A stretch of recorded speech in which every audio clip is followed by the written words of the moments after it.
Bu bolajonni faqatgina Namangan emas, butun O'zbekiston tanib bo'ldi. Yaqinda ochib turgan elektrishitga qo'lini tiqib, ikkita qo'lidan hozirgi payt ajrab qolgan bolajonimiz shu bo'ladi. Bu bolajonni onasini sizlarga murojaati bor ekan, bir eshitib ko'ringlar. Yurtdoshlarimizga ham rahmat. Mana shu bolamni Instagramga chiqarganimizga bugun 2-kun. Yozishyapti. Nimaga karta qo'ymadilaring? Bolam ahvoli yaxshimi? Nima bo'ldi? Qayda bo'ldi? deb ming rahmat bularga. Biz karta qo'ygani uyaldik. Karta qo'ymoqchi emas edim men aslida.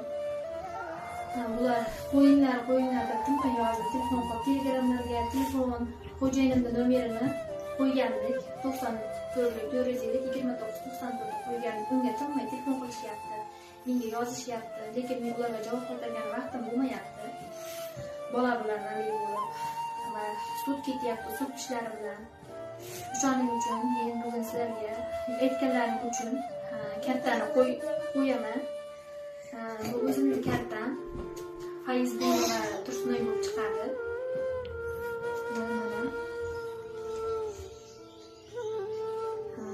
Yana bitta kartamiz bor. Bu Iloveddinova Dilorom bo'lib chiqadi. Bu xolamlarning kartasi. Kartam bitta bo'lganligi uchun o'shanga ikkita karta qo'yapman. Hammalaringga rahmat. Avvalo hokimga rahmat. Birinchi o'rinda shu hokimni 6 oydan beri meni bolamni qo'llab-qo'ltiqlab pul so'rasam doim yetkazib beradi. Hammalaringdan Alloh rozi bo'lsin. Video oxirida tuman hokimi Aqrorbek Mansurovga katta rahmatimni aytmoqchiman. Bolajonni tashlab qo'ymaganligi uchun va Mingbuloq